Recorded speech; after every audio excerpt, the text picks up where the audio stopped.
Denge gel, Denge Kurdistaniye.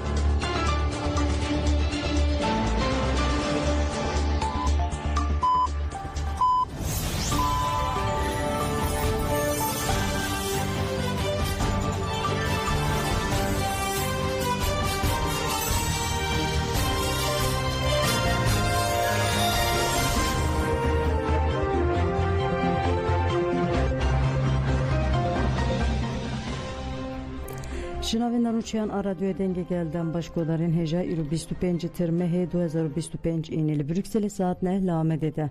Even uçen serisi bir peşkeş bikin demde mazade reberapoye.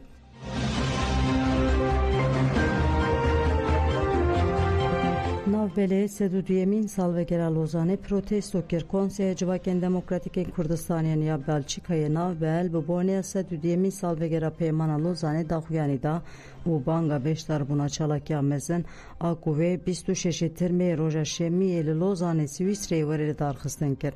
Navbel Peymana Lozane veke şikestineke diruki binavker u bir xısku reliber parçe buna gele kurd be parhıştına statüye u politikayın zaxte vekir.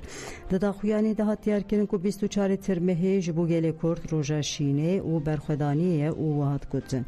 Ve peymane gele kurd kir çar parçe. Gele kurd de Türkiye, İran, Irak u Suriye bun Gem neteve u be asimilasyon şer u qirkirinere rubruman.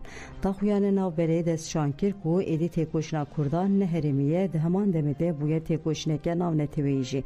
Navbel gele kurd u hemu hizin demokratik ve xuen çalakya ku ve 26 termehe angosi be roja şemiye le Lozane varele darxistin kir.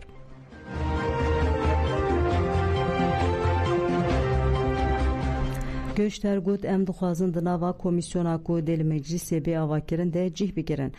Göçterê bi daxwaza ku di komisyona li meclisê bê avakirin de cih bigire li ber postaxaneya li semta ofîsê ya navçeya Yenişehîr Amedê daxuyaniyek da.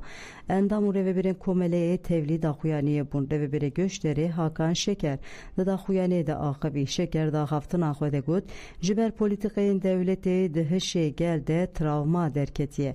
Dema gelê me hat koçberkirin işkence li gelek kesan hate kirin.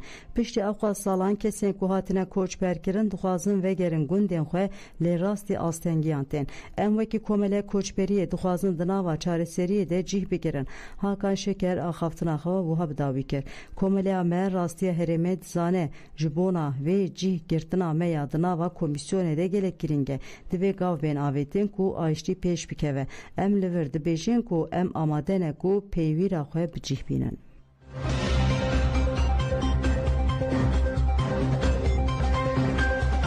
Emine Ocak li Goristana Gazî li keleka gora kurê xwe Hasan Ocak hate veşartin. Dayika şemiye Emine Ocak di 23 termehê de ji ber krîza dil jiyana xwe ji desta. Girseya gel cenazeyên dayika şemiye Emine Ocak bir birin qada Galatasarayê û pişre birin Goristana Gazî û li keleka gora kurê wê Hasan Ocak veşartin. Li Goristanê li ser navê malbata Ocak Dursun Güzel axivî got xuşka min ve her tem di dilê me de bijî. Hemû canên ku li qada Galatasarayê têkoşînê dikin dil û bîramene. Pişre ji xizmê hûn yan İrfan Bilgin axivî got Emine Ocak çınara Galatasarayê bû. Em ê bi bawerî berxwedan û hewldana wê têkoşîna xwe bidomînin. Parêzera malbata Ocak û parêzvana mafê mirovan Gülseren Yörelî jî axivî got dayika Emine sembola têkoşîna li dijî wendakirinan bû. Mixabin kujer têne parastin çarenûsa wendayan jî di tariyê de ye. Serokê Giştî SP Murat Çepnî jî axivî got ew pêşengeke têkoşînê bû û ji bo azadî û adaletê têkoşîn dikir. Em diriya wê de têkoşînê bikin û hesabê wendayan bipirsin. Pişre berdevka dem Partiya Ayşegül Doğan jî axivî got em ê şopdarên dayika Berfo, dayika Elmas û dayika Emine bibin û soz didin ku em ê diriya wan de têkoşînê bikin. Herî dawî ji înisiyatîfa malbatên Pürsûsê Dilek Şeker û Gülsüm Elvan axivî gotin dayika Emine ji roja destpêkê û heta roja dawî me hembêzkirin û bûn pêşengên me. Piştî axaftinan cenazeyê Emine Ocak bi duruşmeyan li keleka gora kurê xwe Hasan Ocak hate veşartin.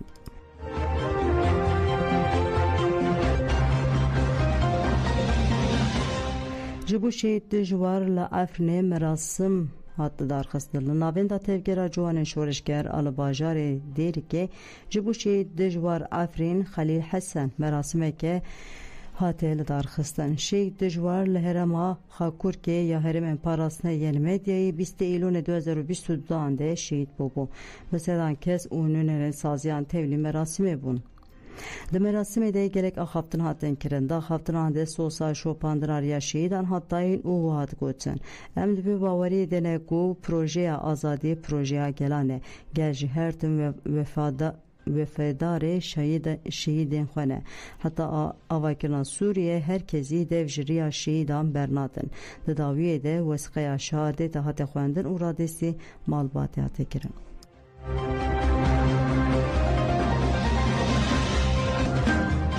Li girtîgeha Axletê êriş li dijî girtiyan pêk hat. Li girtîgeha girtiya tîpa têya Axletê ya Bitlisê gardiyanan êriş girtiyan kirin.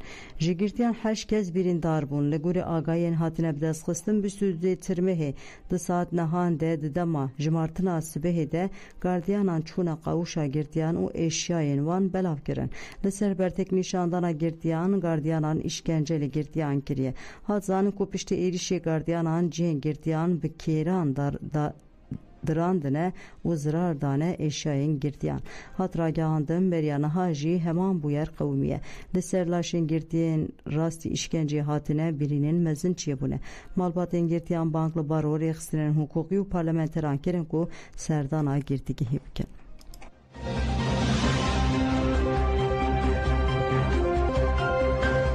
Civîna rêveberiya Xweser û HTŞ talûq bû hatibû plankirin ku îro dê di navbera nûnerên rêveberiya Xweseriya Demokratîk a Bakurûşatê Sûriye û raydarên hikûmeta demkiya Sûriyê de li Fransayê civîn bihate li darxistin. Beriya ku heyeta rêveberiya Xweser bigîje Fransayê hat ragihandin ku civîn talûq bûye. Li gor nûçeya ajansa nûçeyan a hawarê anha nûnerê Fransayê ya rêveberiya Xweser a Bakurûşatê Sûriyê Kerîm Qemer anî ziman ku civînê ku îro hatibû plankirin hatiye talûq kirin.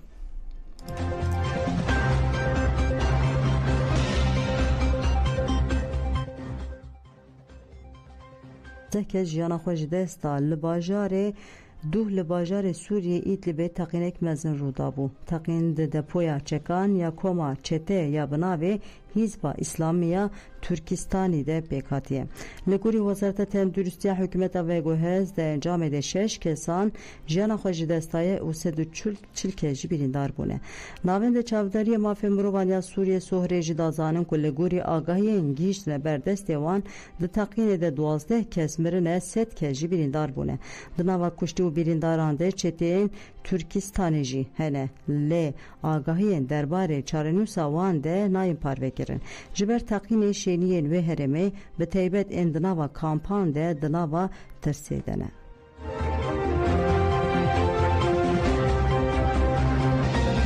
Li Silûpiyeyê agir bi daristanê ket. Li bajarokê Gite yê navçeya Silûpiyeyê Şirnexê agir bi daristanê ket. Bi bandora ba agir di demeke Kurd de belav bû. Ji bo vemirandina agir ji şaredariya bajarokê Giteyê tîmên agirkujiyê ber bi herêmê ve hatine şandin. Hewldanên ji bo vemirandina agir dewam dikin.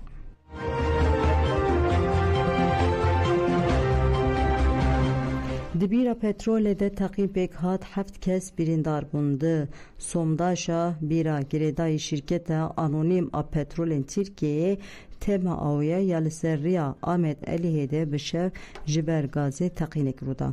Piştî teqînê li tesîsê şewat derket. Komên agirkujiyê û tenduristiyê sevgicihê bû yerê bûn. Ji ber teqînê 7 karker birîndar bûn. Hat zanin ku karkerên ku sevkî nexweşxaniyê bûne jê 2 kes rewşa wan giran e. Şewat bi müdaxaleya komên agirkujiyê ve hatiye vemirandin. Tekîldarî bû yerê lêpirsîn hat destpêkirin. Berê guhdan Cemal Çên servisî bi pêşkêşkirin ana xatirê we dem baş.